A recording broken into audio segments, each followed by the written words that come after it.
목사로 또 RTS 완류 교수로 지금 섬기고 있는 손성진 목사입니다. 제가 한번 기도하고 시작하겠습니다. 하나님 감사합니다. 우리 귀한 차세대 랩런트를 키우는 우리 학부모님들과 함께 또 중요한 훈련을 나눕니다. 오늘 이 시간 우리 랩런트 부모로서 언약의 관점의 세계관을 함께 확인하며 성경적, 복음적, 또 전도자의 관점에 눈을 함께 열어갈 수 있는 시간 될 수 있도록 지금 이 시간에 주의 성령께서 충만하게 역사하여 주옵소서.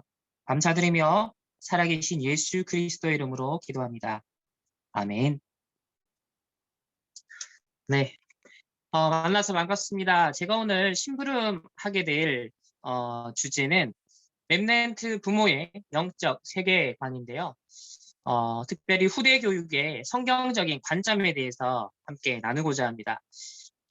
제가 여러 특강을 통해서 문화적 흐름이나 또 여러 가지 각종 콘텐츠 속에서 어떻게 창세기 3장, 6장, 11장의 세계관이 나타나고 있고 또 우리 랩런트들은 어떤 영적 서밋의 세계관을 가져야 되는지에 대해서는 여러 차례 특강을 했던 바가 있는데요. 오늘은 특별히 랩런트 부모님들이잖아요. 그래서 가장 원론적이지만 성경적인 관점에서 후대 교육에 대해서 과연 성경은 무엇을 말씀하고 있는지 그 부분에 대해서 좀 함께 나눌 수 있는 시간이 되었으면 좋겠습니다. 신명기 6장 4절 9절 말씀인데 제가 읽어드릴게요.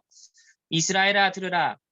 우리 하나님 여호와는 오직 유일한 여호와이시니 너는 마음을 다하고 뜻을 다하고 힘을 다하여 내 하나님 여호와를 사랑하라.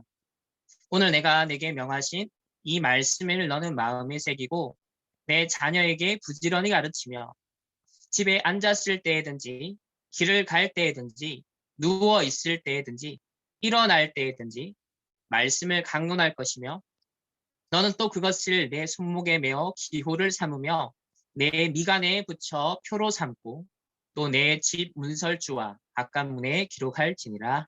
아멘. 너무나 많이 들은 말씀이죠. 후대 교육, 우리 후대들에게 부모로서 가장 붙잡아야 될 언약이 바로 이 복음을 각인 뿌리 체질시켜야 된다라는 신명기의 가장 핵심된 말씀인데요. 이 말씀이 그냥 아는 말씀이 아니라 실제 우리 삶 속에서 적용되어지고 성취되는 말씀으로 오늘 언약을 함께 잡는 시간이 되었으면 좋겠습니다. 최근에 가장 우리 후대들과 관련해서 이슈가 되었던 사건, 가장 사회적으로 뜨거운 감자가 되었던 사건이 바로 정인이 사건이잖아요. 심지어 많은 사람들의 반응을 보면 너무 어떤 면에서 극단적이다 싶을 만큼 그런 뜨거운 반응들이 나타났어요. 이전과는 또 다른 그런 사회적 반응들을 우리가 확인할 수 있었는데요. 사실 이 정인이 양부모들은 이제 한동대, 소위 하나님의 대학이라고 하는 이 기독교 대학으로 잘 알려진 한동대 출신입니다.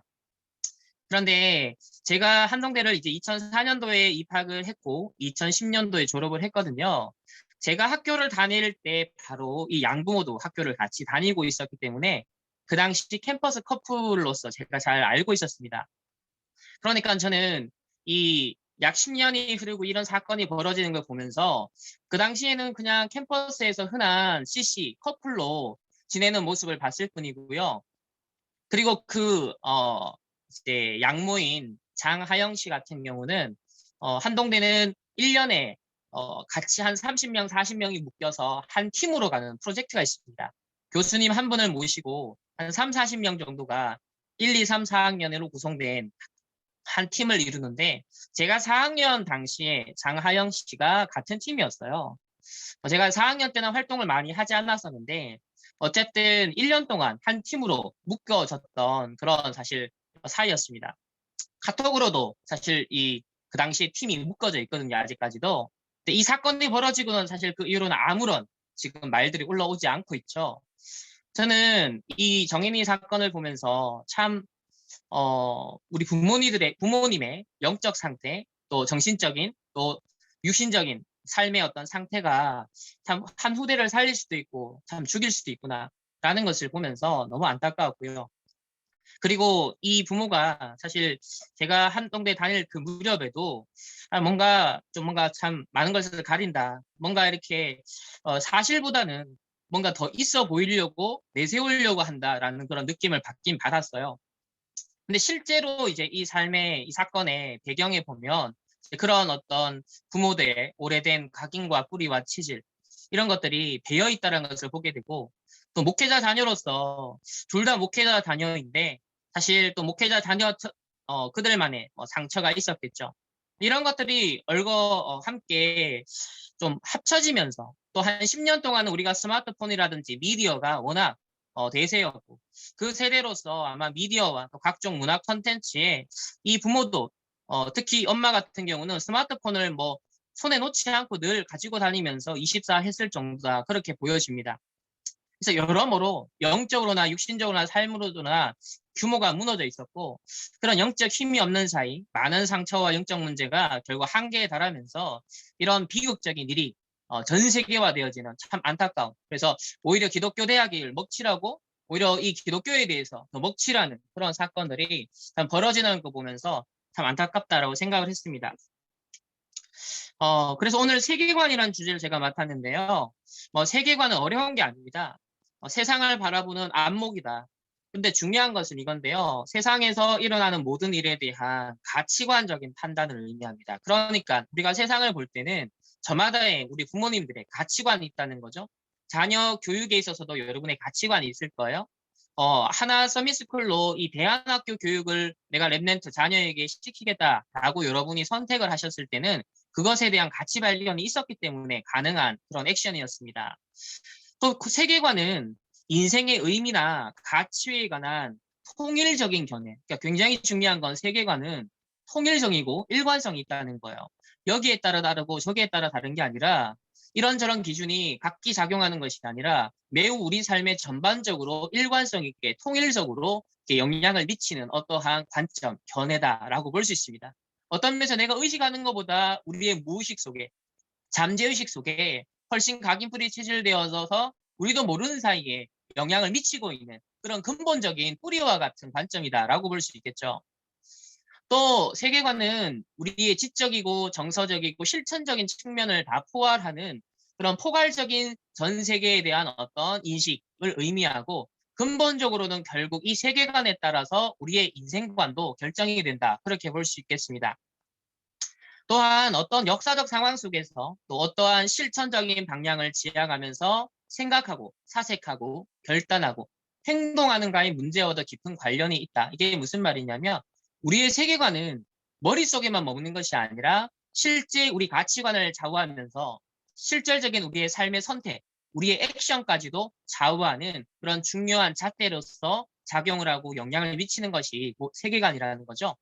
그러면 불신자도 불신자 나름의 세계관이 있을 것이고 하나님의 자녀도 그 나름의 세계관이 있겠죠. 또 부모로서 자녀 양육에 대한 관점에 있어서도 세상에서 말하는 관점이 있을 것이며 성경에서 말씀하는 관점이 있겠죠. 그것이 아마 우리의 실제적인 삶 속에서는 많이 혼재되어 있고 혼합되어 있고 뒤섞여 있을 겁니다. 그러면 먼저 현장의 흐름을 간단하게 살펴보겠습니다. 오늘날 우리 후대들이 살아가게 될 시대, 머지않아서 곧 현장에서 만나게 될 시대, 그리고 이미 진행되고 있는 시대의 현장인데요. 그야말로 세계관 전쟁이 펼쳐지고 있습니다. 이 사진은 누구 사진일까요? 어린아이들 같은데 조금 촌스러워 보이죠? 근데 막 울고 있어요. 근데 뒤편의 아이들은 뭐 모릅니다. 근데 앞에 있는 애들만 뭔가 이렇게 진심에서 우러나오는 울음이라기보다는 인위적으로 짜내는 그런 연극한다, 시키는 대로만 하는 것 같다라는 느낌을 받는데요. 이곳은 어디일까요? 바로 북한의 이제 지금은 김정은이 독재를 하고 있지만은 김정일 국방위원장이 죽었을 때 이제 전 국민이 북한 주민들이 막 울고 아이들도 이렇게 애도하는 그런 모습을 사진에 담은 모습입니다. 또 김정은이 이제 지금 현재 북한을 통치하고 있는데 이 아이들의 모습을 보십시오. 이게 진심으로 우는 건지 시켜서 두려워서 이렇게 안 하면 안 된다 싶어서 하는 건지 모르겠지만 어쨌든 참 불쌍하죠. 우리 아이들이 어디 태어나서 누구의 지도에 가느냐, 어떤 부모 아래 또 어떤 교사를 만나서 교육을 받고 성장하느냐 또 어떤 영적 지도자와 또 정치 지도자를 만나느냐, 이것이 우리 후대들의 삶과 가치관과 세계관, 인생에 영향을 준다는 거죠. 참 안타깝죠. 우리 6.25 전쟁 또 공산주의, 자, 이런 이념적인 갈등 속에, 분쟁 속에 지금도 우리나라가 전 세계에 유례없는 그런 분단국이 되어 있습니다. 좀 충격적인 것은 우리 북한의 어린아이들을 보시면 태어날 때부터 그야말로 군사훈련을 방불케 하는 그런 아주 날카로운 눈빛들 한번 보십시오. 이런 진짜 어떤 면에서는 총과 같은 모양의 장난감을 가지고 아이들이 세뇌 교육을 받으면서 성장하고 있습니다. 또 미국 놈들, 저 양키 새끼들 그러면서 막 이렇게 적대감을 어릴 때부터 적개심을 심어주고 정말 무엇을 각인시키고 뿌리내리고 체질되게 하느냐가 열매로 나타나고 응답으로 나타나는데요. 참 안타깝죠. 그러니까 어떤 사상과 이념과 세계관이 우리 후대들에게 먼저 들어가느냐가 결국 그 인생을, 운명을 좌우한다라고 볼 수 있겠습니다.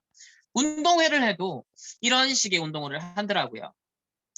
또 아이들이 우리 아이들도 미니카 많이 타지만은 장난감카를 타는데 여기 보면 군사용 무기 자동차를 만들어 가지고 아이들이 타고 이제 군대 사열하는 장면들을 연출하고 있습니다. 결국 이런 각인뿌리 체질 속에서 성장한 이 북한의 아이들은 정말 절도 있게 아주 질서정연하게 정말 무시무시할 정도로 그런 군사력을 자랑하면서 이런 군사열을 하는 모습을 볼 수 있습니다.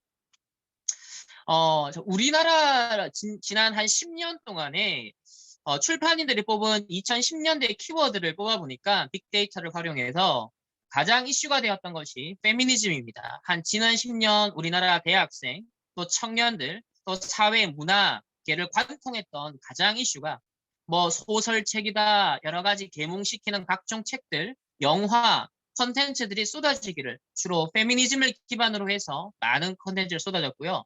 또 정의란 무엇이냐? 흑수저, 금수저, 마음챙김, 또 미투 운동, 퀴어 축제, 평등과 불평등, 90년대생, 4.4 산업, 여러 가지 이제 또 양극화 현상, 또 청년들이 이제 모든 것을 포기하는 M4 세대다, 결혼도 포기하고, 또 여러 가지 이성을 사귀는 것도 포기하고, 집 사는 것도 포기하는, 자, 이런 문제. 이게 한 10년 동안 우리나라를 강타했던 주제였습니다. 지난 한 20년 동안 대학가에 휩쓸었던 음성적으로 많이 이제 포진되어져서 이제 현장에서는 많이 표출이 되고 있는 흐름이 있는데요. 한때 죽은 사상이었다 했지만 오늘은 새로운 생명을 얻고 이 마르크스 사상이 또 사회주의 사상이 여러 분야에서 등극을 하고 있습니다. 그래서 그 어려운 마르크스의 자본론이라든지 아주 어려운 책들을 어린아이들 눈높이, 또 청소년들의 눈높이, 또 어른들에게도 아주 손쉬운 우리나라의 상황들, 전 세계의 양극화 현상의 그런 불평등, 계급 갈등을 느끼게 만드는 상황들을 말하면서 아주 쉽게 사상을 각인시키고 있더라고요. 그래서 기생충이라든지 조커라든지 어떤 사회의 부조리함, 또 갈등, 계급 구조, 자, 이런 것들을 각종 문화 콘텐츠를 통하여서도 우리 후대들과 또 전 세계 많은 사람들의 생각 속에 영향을 미치고 있습니다. 그러면 이것만 있는 건 아니겠죠? 24시 쏟아지는 콘텐츠가 넘쳐나고 있습니다. 또 우리나라에는 갑질 사회다, 갑을의 어떤 계급 갈등을 굉장히 많이 그리고 또 영화에서도 아주 갑질에 대해서 되게 혐오감 느끼게 그리면서 또 현실 속에서도 이런 사건들이 벌어지면서 많은 사람들에게 이런 갑을 이런 관점이 상당히 우리에게도 각인되어 있습니다. 또 경제적으로 불평등이 양극화가 심화되면서 야, 자본주의가 문제다, 사회주의가 답이다 라면서 뭔가 인간적인 어떤 경제 시스템을 평등을 결과적인 평등을 이루어야 된다라면서 사람들이 분노하고 행동하고 세상을 뒤집어 엎자라는 생각을 가진 사람들도 점점 늘어나고 있습니다. 또 한편으로는 동성결혼을 합법화하자, 차별금지법을 제정하자라면서 성소수자들과 또 특정한 어떤 이념과 사상과 또 상처를 가지고 있는 더 근본적으로는 12가지 영적 문제, 각인뿌리 체질 속에서 많은 사람들이 이렇게 혼돈과 공허와 흑암 가운데 빠져들고 있고요. 이제 이거는 제도화시키고 법제화시킨다는 것이 이제 앞으로 심각한 문제가 될 겁니다. 그리고 지난 한 10수년 동안 각종 문화 콘텐츠, 교육 콘텐츠 속에서 이런 사실 성소수자 관점에서 동성애 어떤 또 트랜스젠더 이런 비성경적인 그런 많은 관점의 콘텐츠들이 쏟아지고 있고요. 이제는 많은 것이 각인되다 보니까 페미니즘 관점에서 이제 가부장제를 철폐하자, 남자 중심의 사회를 철폐하자, 나는 미래의 자궁이 아니다 라면서 우리 청소년들이 나서기 시작했습니다. 여성들이 나서기 시작했습니다. 이런 것들에는 이해하고 납득될 만한 것도 있죠. 과거에 너무 남성 중심의 또 불평등했던 그런 사회적 구조가 있었던 것도 현실이기도 하고요. 또 가부장제의 어떤 장점보다는 굉장한 단점들이 사회적 폐해로 나타난 것도 사실입니다.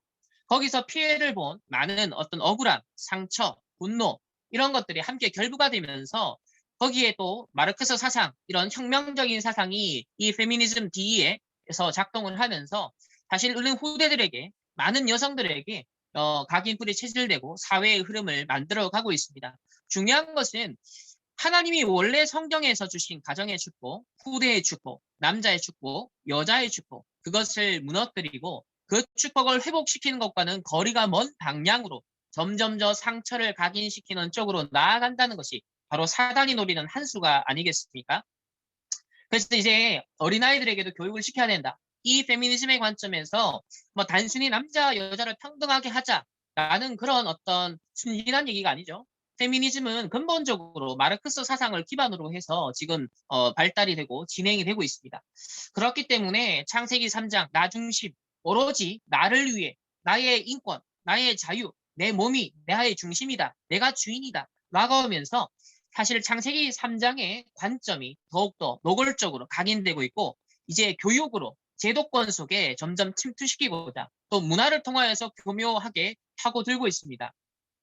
이제 페미니즘이 너무 과격해지고 너무 폭력적으로 변질이 되는 것을 또 목도하는 사람들은 페미니스트들의 폭력을 기록하는 사람들의 모임을 조직하여서 또 반대 그런 운동을 펼치고 있더라고요. 근데 이 사람들도 문제인 것은 페미니즘은 정신병이다 그러면서 이 사람들 역시 너무 과격한 퍼포먼스를 펼치고 있더라고요. 그래서 저는 야 현장에 모든 사람이 전도 대상이고 치유 대상이구나. 다 생각과 마음과 영혼이 병들어가는 거구나.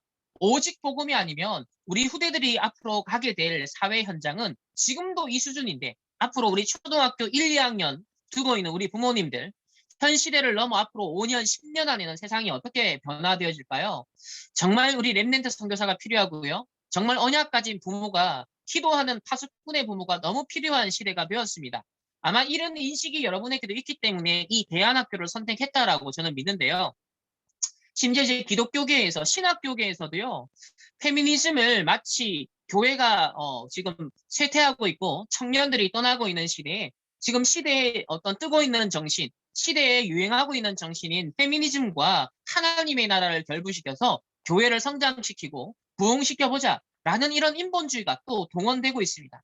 이렇게 오직 복음을 놓치고 영적인 것을 간과해버릴 때 자꾸 다른 복음, 틀린 복음, 망할 복음을 자꾸 기독교 신학자들도 이렇게 끌어들이는 모습을 현재 저는 목격을 하고 있습니다. 이제는 뭐 동성애자 퀴어 신학이라 그러면서 아주 성경에 하나님의 창조의 원리를 노골적으로 대적하고 도전하고 깨뜨리는 그런 것을 신학교 신학자들이 도입을 하고 있고 퀴어 신학이 이미 미국에서는 1960년대부터 이어져서 이제 우리나라에도 상륙을 하기 시작했습니다. 그래서 해방신학이다, 민중신학이다, 여성신학이다, 퀴어신학이다, 탈식민주의 신학이다 이런 식으로 오직 복음, 전도신학, 복음신학 이런 것이 아니라 선교신학, 렘넌트신학 이런 게 아니라 인간 중심, 휴머니즘 중심, 감정 중심, 상처 중심, 내 상황, 나 중심적인 신학을 펼쳐가고 있는 그야말로 재앙이 앞으로 도래할 수밖에 없는 환경이 만들어지고 있는 시대를 우리는 살아가야 됩니다. 심지어 기독교 이 신학자가요, 감리교 지금 신학교 교수인데요. 기독교 사회주의 산책 이게 무슨 말이냐? 사회주의가 언뜻 듣기에는 유토피아적이고 평등을 실현할 수 있을 것만 같다. 그래서 기독교적인 관점에서 어떤 사회주의의 단점을 보완시키고 장점을 잘 살펴서 잘 살려서 기독교적 사회주의를 해보는 건 어떠냐? 자, 이런 말을 또 하고 있습니다. 또 사회 변혁 운동으로서 기독교 사회주의 자, 이런 것을 주장하고 있어요. 자, 이게 다 신학자들이 하는 얘기입니다. 그러니까 오직 복음, 오직 전도, 성경적인 것을 놓쳤을 때 자꾸 다른 것을 끌어들여서 가치관을 만들고 신학을 만들고 세계관을 만들고 이 틀을 만들고 이것이 문화가 되어지고 세상의 흐름이 된다는 것이죠. 우리 후대들이 가게 될 세상 현장은 바로 이러한 현장이 기다리고 있다는 겁니다. 그래서 감히 종교 사이의 문명의 충돌을 넘어 이제는 각 세계관의 충돌이 일어난다. 신본주의, 하나님을 믿는 신본주의 세계관과 인간을 중심으로 한 인본주의 세계관이 가장 근본적인 충돌이 되겠고요. 또 여러 가지 또 뭐 이념에 따라서 우리가 붙일 수 있는 이름들은 되게 많죠. 사회주의, 공산주의, 자본주의, 민주주의 여러 다양한 이념들이 있습니다. 또 이렇게 세계관 전쟁이 충돌하고 있는데 우리가 항상 사실과 진실과 영적 사실을 봐야 되죠. 그리고 이 세계관 충돌은 무엇보다 보이지 않는 영적 전쟁이 벌어지고 있다는 거죠. 결국 하나님 중심이냐, 사단 중심, 나 중심, 물질 중심, 성공 중심이냐, 창세기 3장, 6장, 11장의 세계관이냐, 정말 하나님의 원래 주신 것을 회복하는 것이냐, 이런 근본적인 싸움이 사실은 이제는 많이 현장에서 표출이 되고 있고 갈등의 그런 형태로 나타나고 있다는 거죠. 무엇보다 교육 안에 파고들었는데요. 지금 심각한 것은 바로 이런 부분입니다. 이 세상에서 지금 이루어지고 있는 교육 시스템은 인본주의 세계관에 그 뿌리를 두고 있죠. 따라서 하나님을 부정하는 세계관에 입각한 이론과 학문들이 초등학교, 중고등학교, 대학교의 교육 시스템을 통하여서 지금 모든 국민의 또 생각과 마음속에 주입이 되고 또 졸업 후에는 그와 같은 세계관과 교육을 기초로 한 정책을 만들고 교육 커리큘럼과 교과서를 만들고 법을 만들고 드라마와 영화, 음악, 문화 작품을 만들어내고 또 가정 안에서 아이들을 부모들이 교육하겠죠. 자, 이런 여정과 경로를 통해서 인본주의 세계관을 기초로 한 문화와 문명이 최소한 수백 년 동안 깊이 뿌리 내려 왔습니다. 그래서 세계관의 변화는 문화의 변화를 만들어내고요. 문화의 변화는 그 변화된 문화에 익숙해진 대중들을 등에 업고 법의 변화, 제도의 변화를 이끌어냅니다. 그래서 법이라는 것은 한 사회의 평등과 차별, 정상과 비정상을 결정짓는 최종적인 기준이 되기 때문에 이 법이 변화한다는 것은 결국 자유와 평등, 차별과 인권 등에 대한 새로운 해석, 새로운 개념, 세계관, 가치관을 만들어내고 그와 같이 다시 정의된 개념은 교육과 문화에 침투하고 또 법을 집행하는 것을 통해서 실질적으로 우리의 삶과 우리의 생각과 우리 후대들의 인생을 통치한다는 거죠. 세상은 바로 이와 같은 그런 과정을 통해서 변화되어 왔다는 겁니다. 그래서 과거에는 그래도 기독교를 기반으로 해서 많은 교육과 문화와 법과 제도가 만들어져서 성경적 세계관에 입각한 하나님의 형상을 그래도 유지하고 발전시켜 나갈 수 있는 그런 상당한 안정성이 확보가 되어 있었는데요. 이제 이 일반 은총이 깨어지고 있습니다. 사단의 나라가 임하고 있습니다. 현장에 네피림의 나라가 임하고 있죠. 3단체가 시대를 주도하고 있습니다.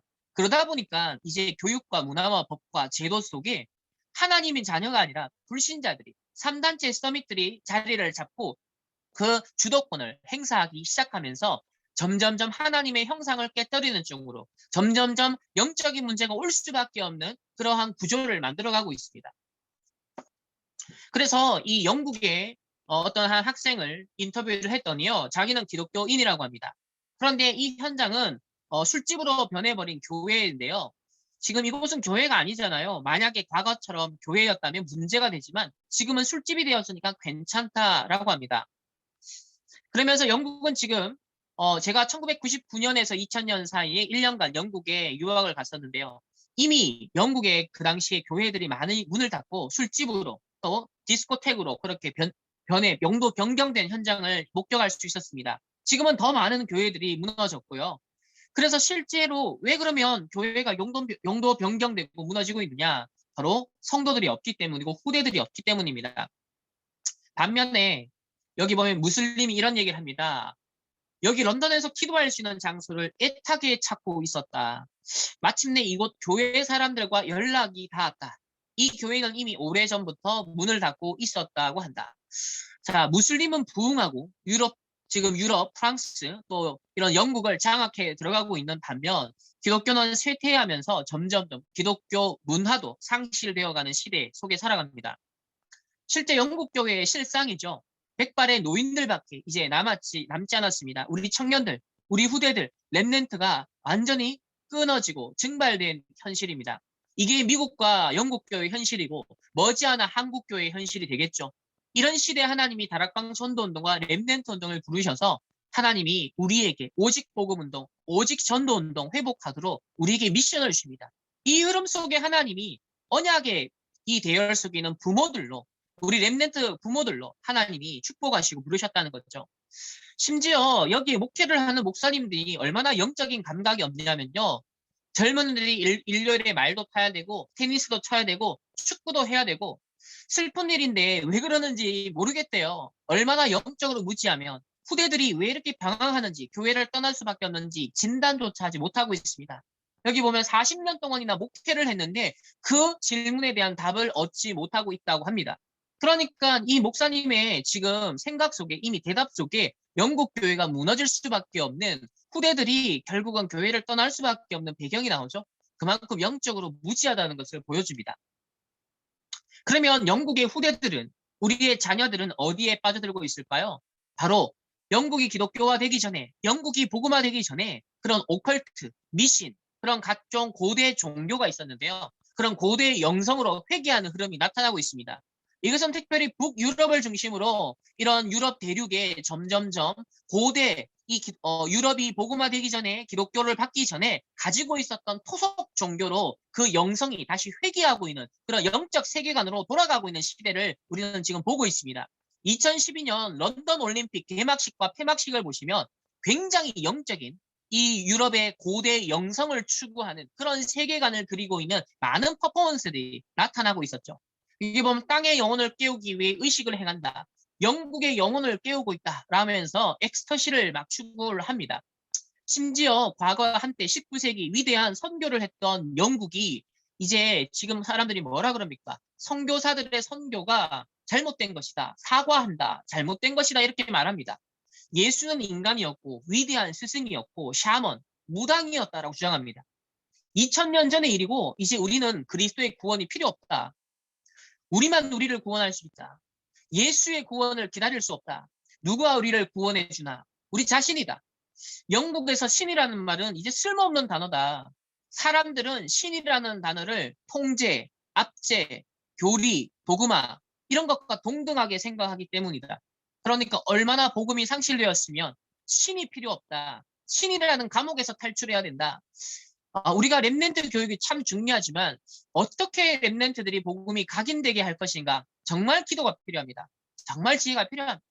정말 우리 렘넌트들 뱃속에서부터 어떤 면에서는 복음을 듣고 예수는 그리스도 모든 문제 해결자, 기계적으로 어떤 면에서는 암송이 되어 있을 수 있습니다. 그러나 이제 초등학생 때부터는 진정한 인격적 경험이 돼야 됩니다. 정말 우리 렘넌트들이 어린 것 같지만 하나님의 자녀구나. 우리 엄마가, 우리 아빠가 하나님 믿구나 라는 것을 경험하고 목격하고 체험되어지는 것이 실제 이제 필요한 교육이라는 거죠. 그래서 우리 렘넌트들만큼은, 우리 다락방 전동의 우리 소중한 후대들만큼은 이 영국의 후대들의 길을 따라가지 않도록 정말 우리가 애통하는 심정으로 정말 언약적 한을 갖고 우리는 기도를 쌓아야 되는 그런 시대적 시간표를 맞이하고 있습니다. 그래서 자기 스스로를 구원해 보겠노라고 각종 의식에 빠져들고 있는 이 후대들, 이 서구 사회의 많은 후대들이 앞으로 어떤 영적 문제, 어떤 정신 문제가 오게 될까요?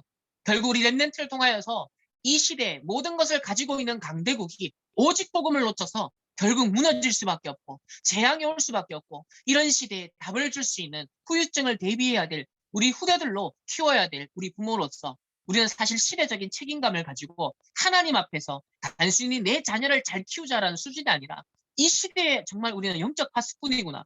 이 시대에 우리는 영적 의사구나. 그리스도의 삼중직의 대사의 역할을 할 부모로서 우리는 함께 언약을 잡아야겠습니다. 그래서 이런 얘기까지 합니다. 신을 쇼핑하는 거죠. 신은 쇼핑하는 거다. 많은 종교가 있지만 그 중에 내가 마음에 드는 거 하나를 고르는, 신을 쇼핑하는 시대가 도래하였습니다. 그만큼 복음이 사라졌고 그만큼 복음이 증발되었으며 세상이 계속화되었다는 거죠. 이제 더 나아가서 4차 산업혁명 시대가 다가오고 있습니다. 또 포스트 휴먼이라 그래서요, 인간 넘어선 인간 그 다음에 휴먼, 그 다음 세계를 꿈꾸고 있어요. 이게 뭐냐면 기술들의 획기적인 발전과 융합으로 인해서 기존의 인간의 상태를 넘어서는 인간의 한계를 초월하는 존재로 인간 스스로 진화하자라는 거예요.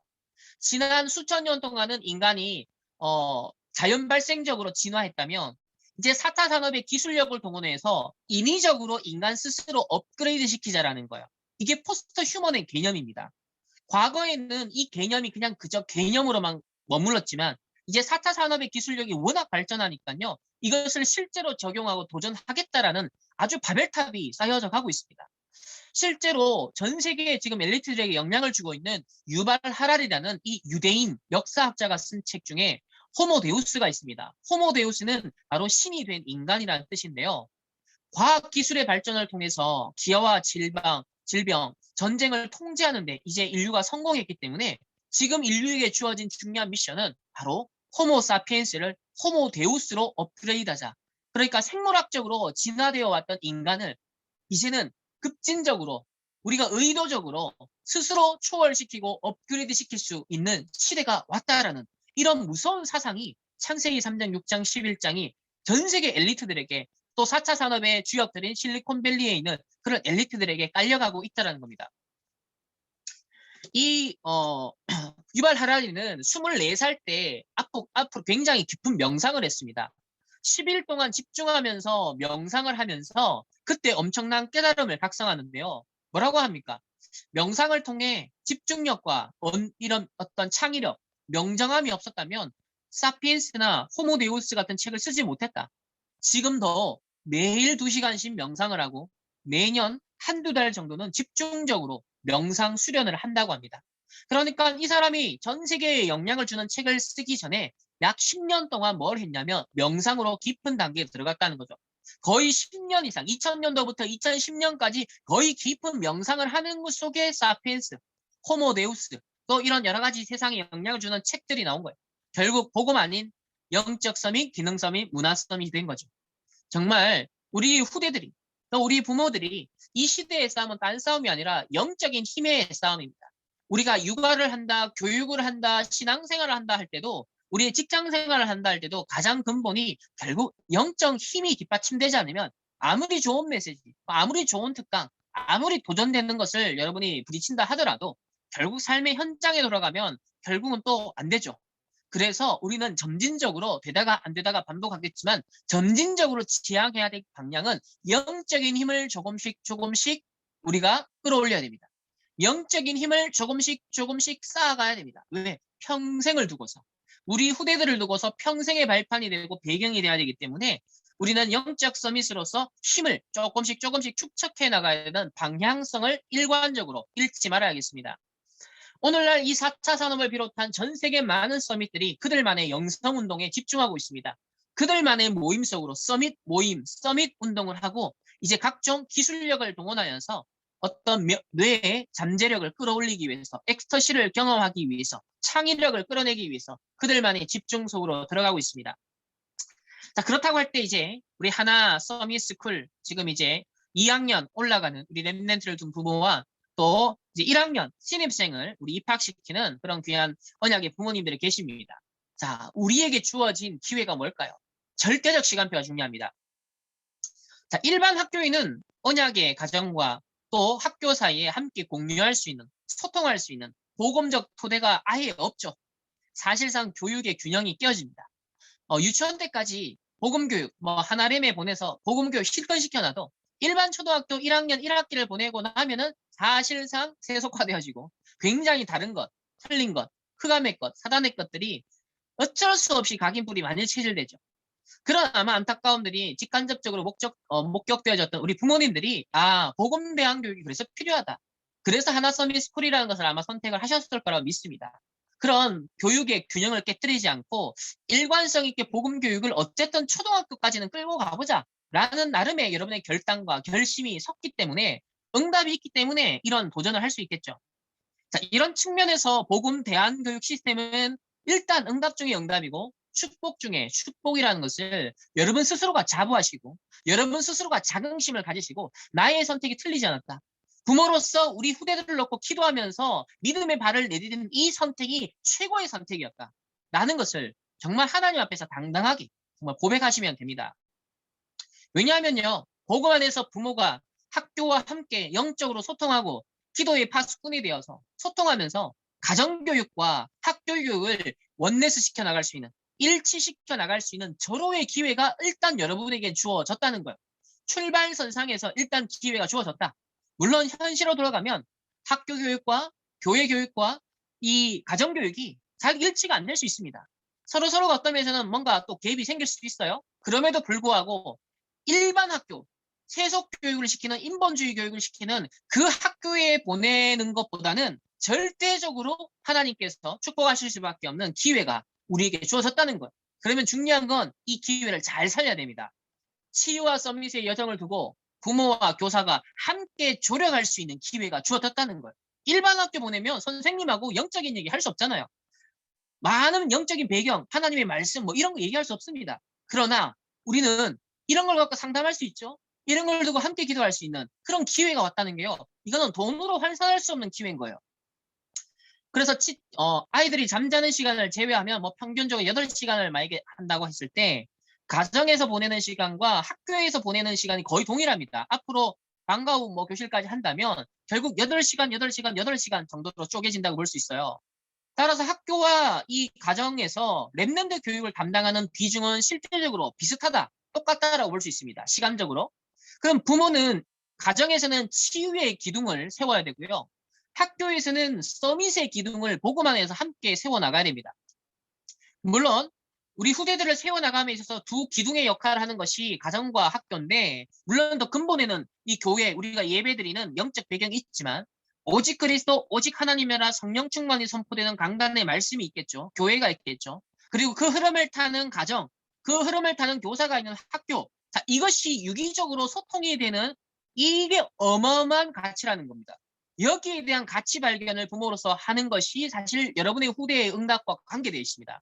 뭐든지 가치 발견을 못하면 우리가 뭡니까? 사실 응답들을 발견하지 못하거든요.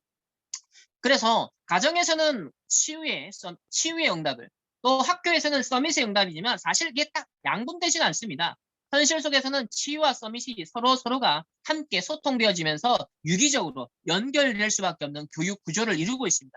그래서 부모님들과 우리 교사들이 오직 그리스도 이 복음 안에서 결론을 내고 해답을 가지고 시공간을 초월하여서 가정은 학교를 위해서, 학교는 가정을 위해서, 그리고 가정과 학교는 우리 후대들을 향하여서 시공간을 초월하여서 기도의 파수꾼, 영적 의사로, 그리스도 상중직의 대사로 24 기도의 안테나를 세워 나갈 때 흑암에 공격하는 통로가 최소화되어지고 최대한 우리 후대들을 치유하면서 하나님이 한 시대에 쓰실 수밖에 없는 서밋으로서 그런 기반들을 잘 닦아 나갈 수 있는 기회가 일단 우리에게 주어졌다는 겁니다. 나의 자녀가 삶 속에서 연속적으로, 되게 중요한 것은 연속적으로 경험하는 부모의 믿음의 선택과 결정들은 자녀의 영적인 상태에 결정적으로 영향을 미친다는 거예요. 특히 사단의 공격 통로를 무력화시키고 생각과 마음의 상처, 영혼의 빈 곳을 치유하고 채우는 보호막과 영양분이 됩니다. 이것은 우리 부모님의 몫이에요. 부모님의 책임이기도 하고 축복이기도 합니다. 한편으로는 거룩한 부담이기도 하겠죠. 실제적인 삶의 스트레스가 될 수도 있습니다. 왜? 그렇게 하지 못할 때 불신앙과 인본주의와 다른 우리의 어떤 인간적인 모습들이 우리 후대들에게 영향을 미칠 때는 부모 스스로도 열을 받겠죠. 스트레스를 받겠죠. 그러나 분명한 것은 하나님이 우리 부모를 축복하시기를 믿음과 그런 부모님의 믿음의 선택, 어떤 신앙의 발자취는 반드시 우리 후대가 보고 있습니다. 듣고 있습니다. 안 보는 것처럼 영향을 다 받고 있습니다. 그렇기 때문에 이 영적인 것들이 보이지 않는 게 세팅이 된다는 거죠. 가정에서. 그것이 실제로 많은 치유와 또 우리 후대들의 많은 영적인 힘을 쌓는 데 있어서 결정적인 발판이 된다는 거예요. 이제 우리의 초점을 어디에 두어야 할까요? 바로 언약의 부모로서 복음 대안교육 시스템을 선택했다면 그것에 합당한 일관된 관점과 태도가 요청됩니다. 가정교육과 학교 교육이 일치되는 만큼 우리 복음 대안교육의 효과가 증폭되기 때문입니다. 그래서 이제 결단하시기 바랍니다. 학교 교육과 우리 학교의 교사들은 교사 나름의 복음의 교육관을 가지고 후대들을 교육할 것입니다. 그러면 그것과 함께 소통하면서 가정에서 함께 조력을 해야겠죠. 그래서 유기적으로 소통해서 함께 한 방향을 두고 한 마음을 품고 하나의 기도를 모을 때 이 복음대항 교육은 따로 놀지 않고 그냥 학교에 우리 후대들을 던져놓으면 안 돼요. 절대로. 사실 교육의 1차적인 책임은 반드시 부모가 져야 됩니다. 그렇기 때문에 그게 성경적인 기준이에요. 그렇기 때문에 이 부모가 하나님 앞에서 성경적인 교육관을 가지고 학교를 활용해야 됩니다. 학교는 거기에 조력자가 되는 거예요. 그래서 복음 대한 교육의 효과가 가장 성경적인 교육이 정말 우리 후대들에게 효과 있게 나타나기 위해서 우리가 함께 원네스를 이루어야겠죠. 특히 언약의 부모로서 예배의 단어를 쌓아야 됩니다. 왜? 가정에서 우리 후대들을 치유하고 또 가정에서도 언약의 교육을 함께 연동해서 실행을 하려면 부모가 영적 힘이 있어야 됩니다. 그렇기 때문에 예배의 단, 기도의 단, 찬양의 단, 감사의 단, 헌금의 단을 쌓는 믿음의 모습을 가능하면 우리 후대들 앞에 진심으로 보여줘야 되고요. 혹 그렇게 하지 못할 때도 있을 거예요. 그러나 초등학생인 우리 아이들한테는 의도적으로라도 본을 보여주셔야 됩니다. 일부러라도 본을 보여주셔야 돼요. 초등 시기는요. 일단은 부모의 역량을 직접적으로 바로 받아들입니다. 바로 보고 듣고 있는 것을 각인시키기 때문에 그대로 따라하기 때문에 의도적으로라도 이 기도의 단, 예배의 단, 감사의 단, 헌금의 단 이걸요 부모들이 믿음의 모습을 후대들 앞에 보여주셔야 된다는 거예요. 당연히 세상의 세속적인 일반 교육은 근본적으로 우리에게는 지금 비교 대상이 안 됩니다.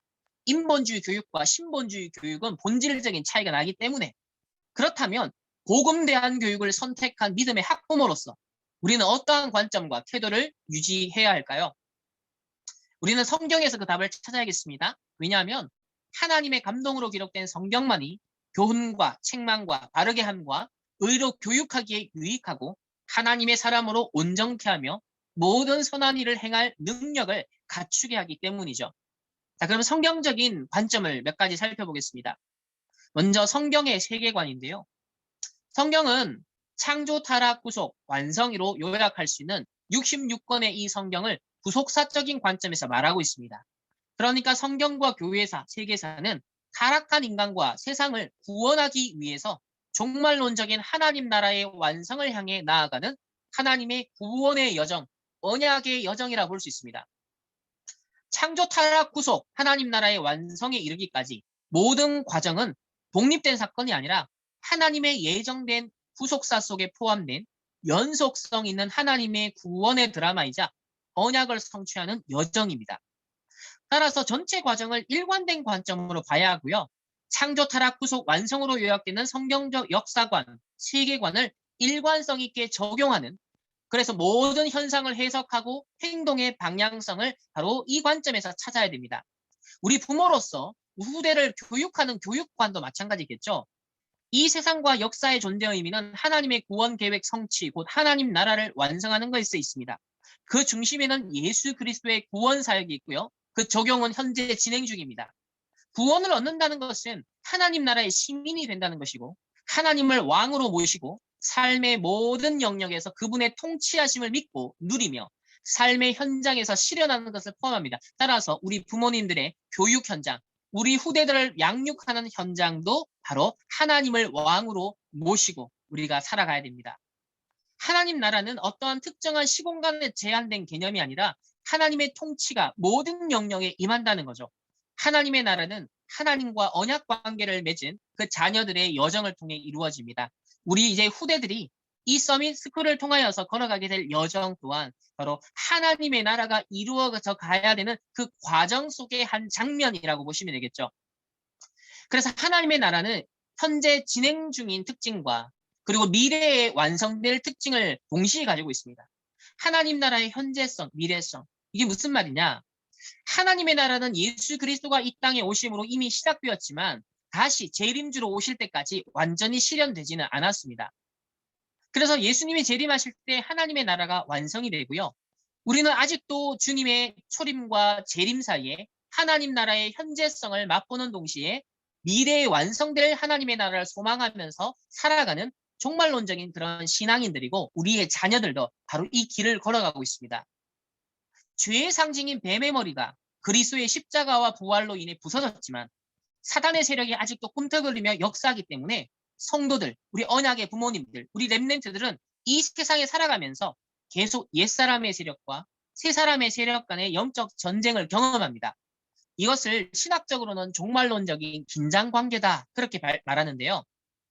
아담과 하와가 죄에 빠진 것은 개인적인 불순종 행위에 그치지 않고 피조세계 전반의 재앙이나 다름없는 사건이라는 것이 성경의 분명한 가르침입니다. 죄의 파장은 피조물 전체에 두루 미쳤는데요. 본질적으로 그 무엇도 타락의 영향에 잠식되는 것을 피할 수는 없었습니다.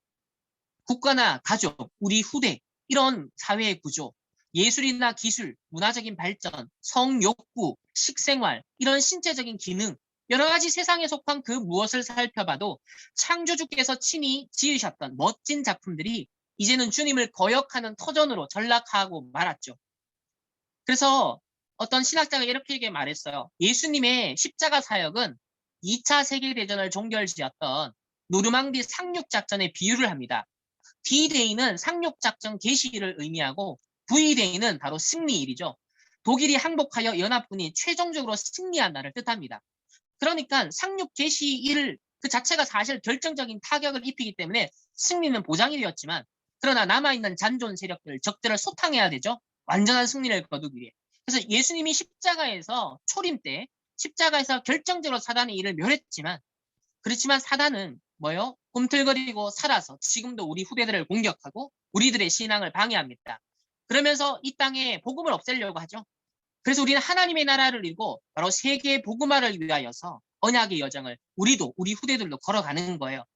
그래서 예수님의 재림 때 이 흑암의 나라가 완전히 소탕이 될 겁니다. 그래서 우리와 우리 후대의 존재 목적은 237 나라와 5천 종족 복음화를 성취하기 위함이고 이 목적 때문에 바로 이 서밋스쿨에 하나님이 우리 렘넌트를 입학시킨 거예요. 이 구속사 성취의 목적을 위해서 나와 후대, 교회와 직분, 우리의 삶과 우리의 업이 존재한다라는 사실을 기억하고 살아가는 것. 그게 바로 성경적 세계관을 가지고 살아간다는 거죠. 그러면 성경적 후대관은 뭘까요?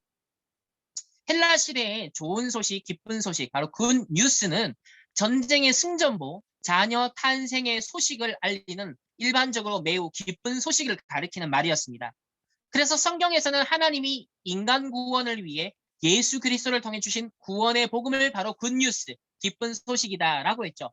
그러니까 사실 여러분이 주신 이 자녀는요, 기쁜 소식이에요. 바로 복음인 거예요. 원래 복음이 담고 있는 기쁜 소식의 의미가 바로 자녀에게 담겨있는 의미와 같습니다. 그러니까 하나님이 우리에게 기쁜 소식을 준 것처럼 여러분에게 하나님의 자녀라는 기쁜 소식을 하나님이 전달해 주셨다는 거예요. 이스라엘 자녀는 자녀의 많음을 축복으로 여겼습니다. 자녀는 하나님의 특별한 관심과 은총의 결과였어요. 반면에 이스라엘 사회에서는 자녀를 생산하지 못하는 것은 죄의 결과요, 형벌과 저주로 간주되었고 하나님의 징벌과 무관심으로 간주가 되었습니다. 요한일서 3장 10절과 11절에 하나님의 자녀가 있는 반면 마귀의 자녀가 있다라고 성경은 이렇게 대별해서 설명을 합니다. 시편 127편 3절에서 5절에 보면 자식들은 여호와의 기업이고 태의 열매는 그의 상급이라고 합니다. 그러니까 하나님이 여러분의 주신 자녀는 여러분의 자녀이기 이전에 하나님이 여러분에게 맡겨주신 기업이라는 거예요. 그러면 기업을 맡겼으면 어떻게 되죠? 잘 운영해야 되는 CEO가 돼야 되는 거예요. 이 기업을 어떻게 발전시켜 나가고 성장시켜 나갈 것인가, 즉 글로벌 기업들도 어떻게 하면 237 나라로 뻗어나갈 것인가 그렇게 연구하고 투자를 하는 것처럼 여러분이 자녀들을 위해서 어떤 영적인 투자를 하고 어떤 인생의 투자를 하며 어떤 삶의 투자를 해야 될까요? 그래서 서밋스쿨에 여러분이 우리 후대들 보낸 것 자체가 최고의 투자입니다. 여호와의 기업을 어떻게 하나님이 원하시는 뜻에 맞게 키워나갈 것인가, 그걸 고민하는 응답으로 오늘 이 현장에 함께 참여하게 된 거죠. 이렇게 자라난 자녀는 어떻게 되냐면 젊은 자의 자식은 장사의 수중에 있는 화살이 돼요. 원수와 단판을 지을 때 쓸 수 있는 화살이 돼요. 즉 3단체와 사단과 이 세상에 하나님을 대적하여 높아져 있는 복음을 없애는 이 흑암과의 영적 싸움을 할 수 있는 군사들이 바로 우리의 후대들입니다. 그래서 여러분은 이런 영적 군사를 키워가고 있고 양육하고 있는 교사요, 바로 부모라는 거예요. 창세기 33장 5절 6절에 보면 너와 함께한 이들이 누구냐 했더니 야곱이 이르되 하나님이 주의 종에게 은혜로 주신 자식이다. 그러니까 하나님이 여러분의 주신 자녀는 하나님이 은혜로 주신 선물입니다. 자, 성경은 그러면 부모에 대해서 어떻게 말을 하고 있을까요? 창세기 17장에 보면 여기 보면 아들을 낳아주게 하며 내가 그에게 복을 주어 그를 여러 민족의 어머니가 되게 하리니 민족의 여러 왕이 그에게서 나리라. 성경에는요, 어머니가 얼마나 축복이 되냐면 여러 민족의 어머니다. 여러분의 후대들을 통하여서 여러 민족 살릴 선교사들이 나온다.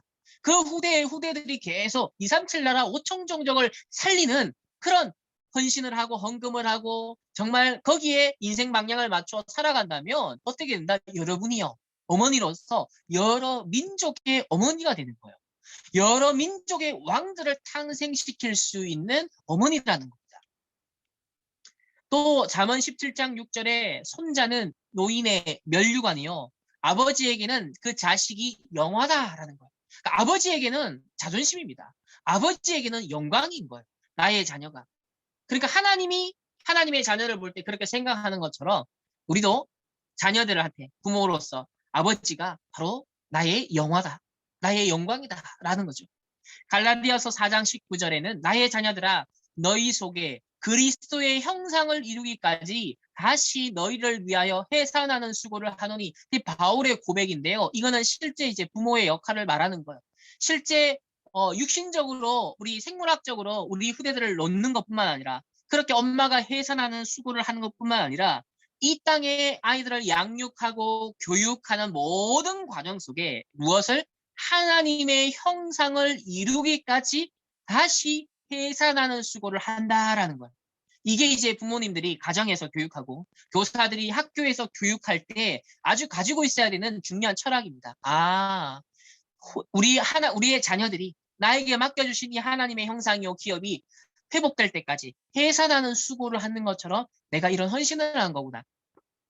신명기 6장 12절 14절에 너는 조심하여 너를 애굽 땅 종되었던 집에서 인도하여 내신 여호와를 잊지 말고 내 하나님 여호와를 경외하며 그를 섬기며 그의 이름으로 맹세하여 너희는 다른 신들 곧 이 사면에 있는 백성의 신들을 따르지 말라. 즉 부모들에게 주의시키는 게 있어요. 가나안 땅 들어갔을 때 부모들이 뭘 주의해야 되냐면 하나님이 구원하신 은혜를 잊지 말라는 거예요.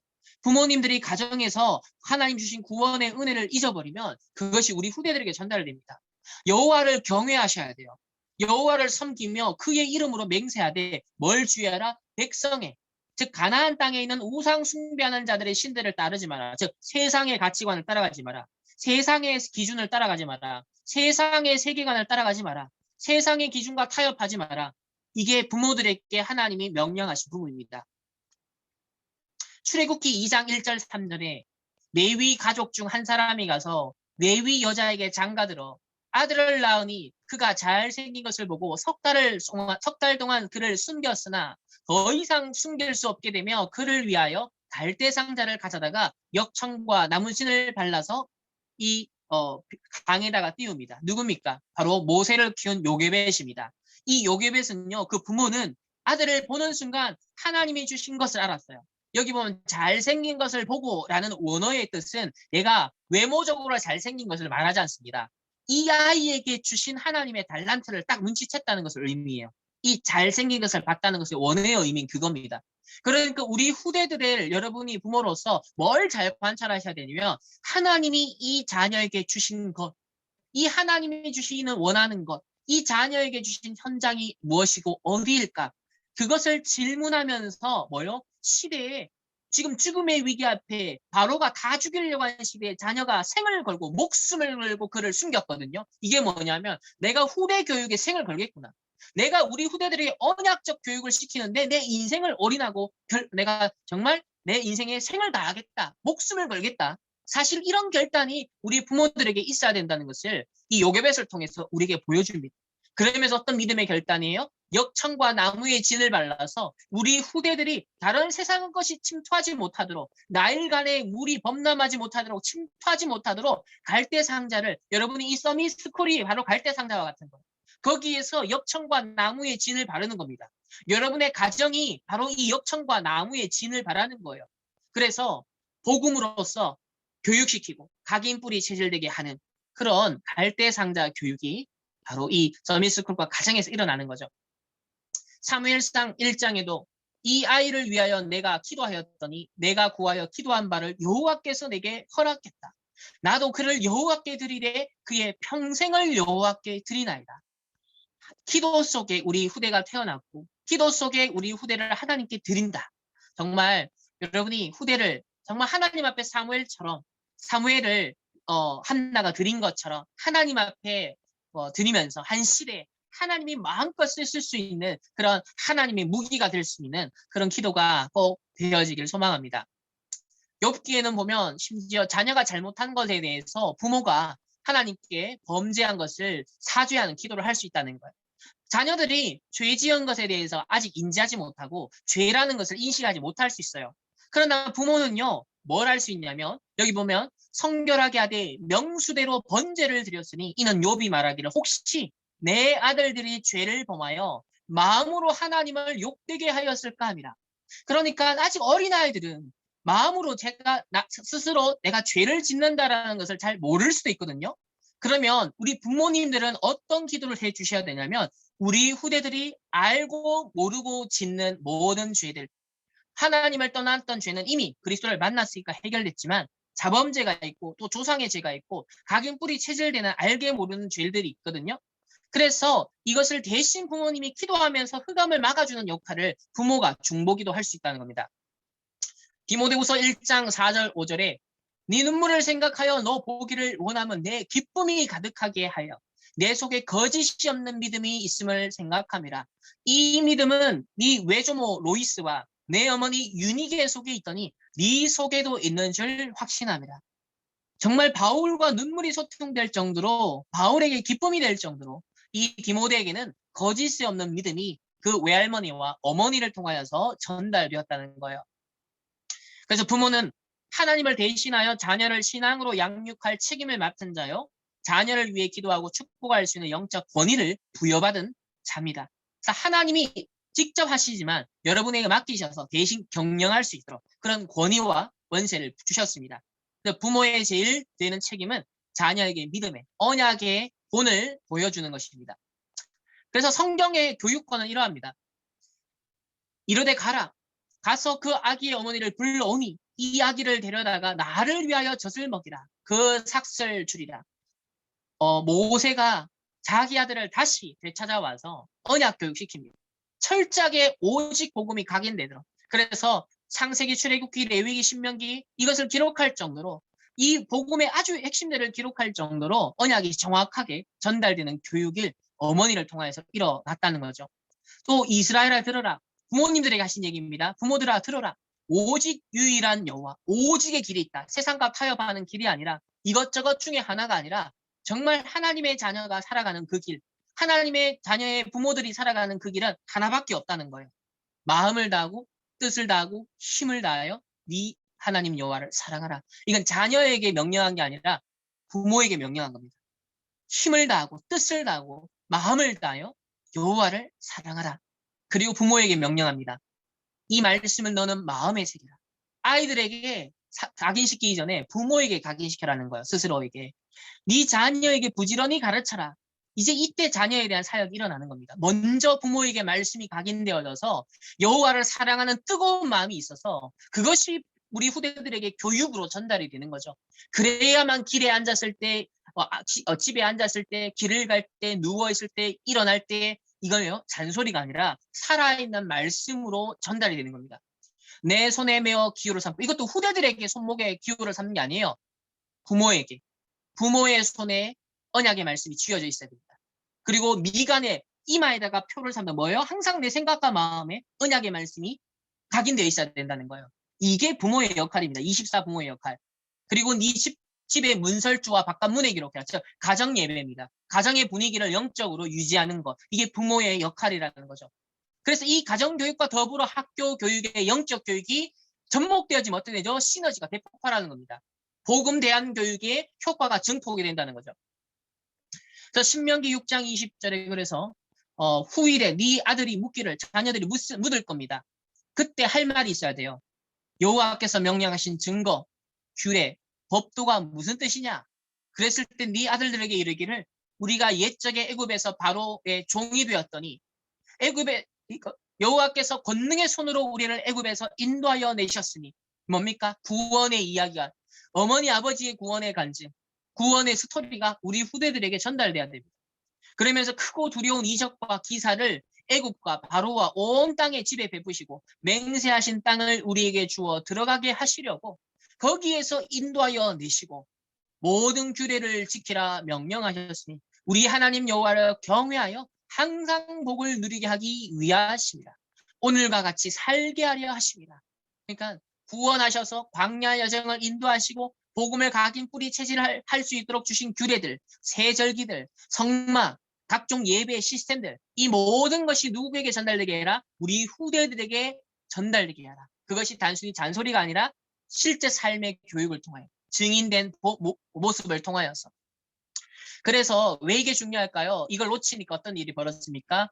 그 세대도 다 조상의 대로 돌아갔고 그 후에 일어난 다른 세대는 여호와를 알지 못하며 여호와께서 이스라엘을 위하여 행하신 일도 알지 못하였더라. 이스라엘 자손이 여호와의 목전에 악을 행하여 바알들을 섬기며 여호와를 버리고 다른 신들 그들에게 절하여 여호와를 진노한다. 언약을 놓치니까요. 언약이 전달되지 않으니까 결국은 우상 숭배하는 다른 세대가 일어나 버린 것. 그 자녀들이 또 일어나 버린 거죠. 그래서 여호와를 경외하는 것이 지식의 근본이다. 미련한 자는 지혜와 훈계를 멸시하고 내 아들아 네 아비의 훈계를 들으며 네 어미의 법을 떠나지 말라. 이는 내 머리에 아름다운 관이요 내 목에 금사슬이라.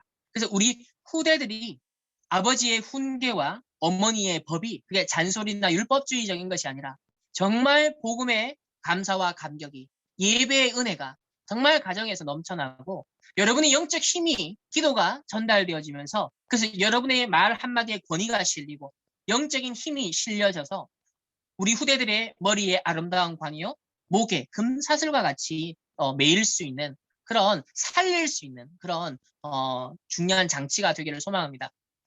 그렇다고 할 때 전도자는 무슨 말씀을 하실까요?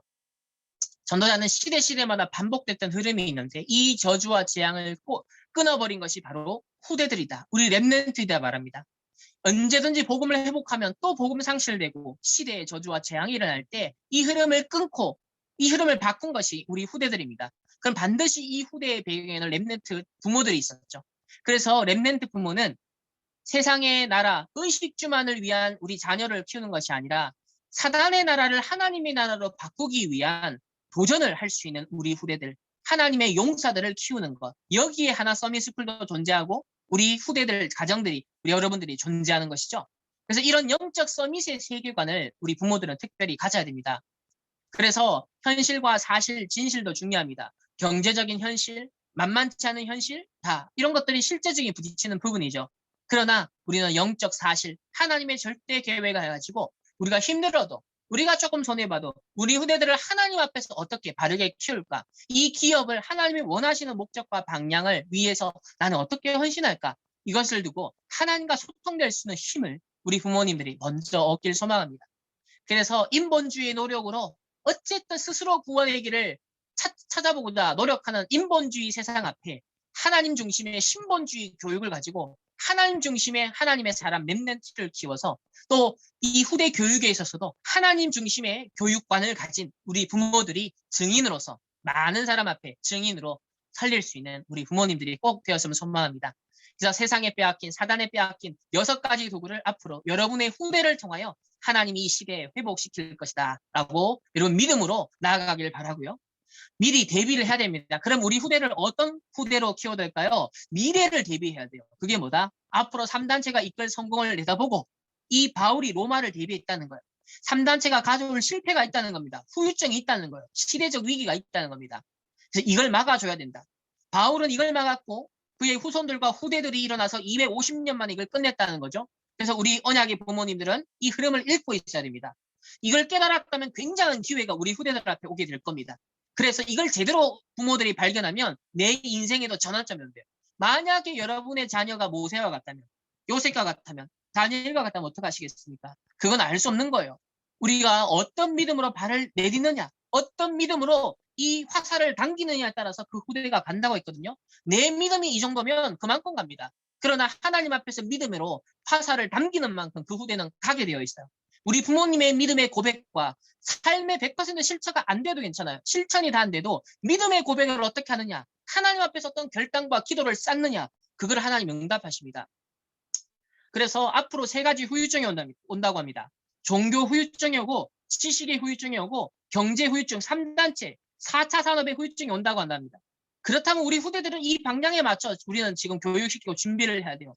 앞으로 시대에 살릴 주역이 되는 찬스가 렘넌트 시대에 온다라고 하나님이 전도자를 통해 말씀하시고 약속하셨습니다. 그래서 이걸 믿고 우리가 기도의 힘을 키워나가야 됩니다. 4차 산업의 후유증을 막을 기도 계획과 시스템을 세워야 된다. 그래서 학교에서만 호흡하고 기도하는 것이 아니라 가정에서도 우리 후대들과 함께 영적 힘, 그런 육신의 힘, 정신의 힘을 함께 키워나가는 걸 24 할 수 있도록 우리가 도전을 해야겠죠. 그래서 CVDIP를 함께 그려나가고 구체화하고 사실화해 나갈 수 있는 것을 학교와 부모님들이 함께 원내스 되어서 말씀 인도 속에 정말 그 성취를 맛보는 증인 되기를 함께 소망합니다. 우리 다락방 운동은 결국은 렘넌트 운동입니다. RUTC 운동입니다. 그래서 렘넌트들 모여서 집중하죠. 하나 서밋스쿨. 이게 제1 RUTC. 결국 어느 날 파송할 겁니다. 제2 RUTC입니다. 제3 RUTC는 뭡니까? 결국 치유와 서밋을 하게 할 겁니다. 제4 RUTC는 후유증을 대비하게 할 겁니다. 결국 제5 RUTC는 복음의 본질이 끊어지지 않도록 지속하는데 여러분과 우리 후대들을 사용하길 원하신다는 것이죠. 그래서 앞으로 치유와 서밋과 237을 감당할 수 있는 교회를 세우는 일에 우리 후대가 쓰임받고 여러분이 쓰임받길 소망합니다. 그래서 그리스도의 왕, 제사장, 선지자의 직분을 우리 후대들이 대신하여서 현장의 대사 역할을 하고 정말 영적 의사 역할을 하며 파수꾼의 역할을 감당하기까지 먼저 우리 렘넌트 부모님들이 그 발판을 깔아주시길 소망하고요. 그 마지막 결론 어떻게 적용해야 될까요? 결국은 우리는 성인이 되어도 어른이 되어도 사실 자녀를 두고 있는 부모가 되어도 여러분의 부모로부터 평생을 영향을 받습니다. 지금 성인이 된 여러분도 여러분의 부모로부터 영향을 받잖아요. 하물며 초동 시기에 있는 우리의 여러분의 자녀들은 어떨까요? 절대적 영향을 받습니다. 부모와 자녀의 영적 상태는 사실적으로 연결되기에 부모에게 영적 민감성이 요청됩니다. 하지만 영적 민감성이 예민성 스트레스로 작용하면 오히려 역효과가 발생하죠. 부정적 영향이 전달되겠죠. 따라서 영적 존재인 나의 자녀를 하나님의 자녀로서의 형상을 온전히 회복할 수 있게 하려면 무엇보다 부모의 영적 힘이 요청되는 겁니다. 부모의 언약의 부모는 그 존재만으로도 사실은 우리 후대들에게 배경이 되고 힘이 됩니다. 사실 만약 부모가 하나님 자녀의 신분과 권세를 제대로 누린다면 10가지 서밋의 비밀을 정말 도전한다면 10가지 신앙의 발판을 든든히 세워간다면 최근에 계속 메시지 나오죠. 5가지 확신을 진짜 누린다면 우리 후대들에게는 그만큼 플러스 알파가 된다는 거예요. 그만큼의 영적 배경을 우리 후대들은 획득하게 되는 것입니다. 그래서 강조하십니다. 전도자는 뇌의 힘을 길러라. 뇌에 힘이 없으니까 생각과 마음이 약해진다. 뇌에 산소가 결핍되면 무기력해지고 실제로 죽는다. 뇌를 가장 강하게 하는 것이 기도와 호흡이다. 그래서 눈을 감고 묵상하고 기도할 때 뇌가 쉼을 얻는다. 후대 교육, 자녀 양육 앞에 너무 바쁘시겠죠. 그러나 화장실에서만큼은 또 잠시라도 빈 시간이 있을 때 꼭 묵상하시고 호흡하시고 그런 깊은 호흡 속에 산소를 공급하시면서 그런 여유를 확보할 수 있는 그런 힘들을 조금씩 길러가셨으면 좋겠습니다. 그래서 어떻게 하면 짧게라도 나만의 기도의 줄을 잡느냐. 이게 결국 승부다라고 했습니다. 여러분의 뇌에는 많은 잠재성이 우리 후대들에게도 있지만 죽을 때까지 우리의 뇌는 영향을 받습니다. 변화합니다. 뇌는 유연하다고 하죠. 우리 후대들은 뭐 상대적으로 더 유연하겠지만 어쨌든 보고 듣고 읽는 걸 통해 항상 다듬어질 준비가 되어 있다고 합니다.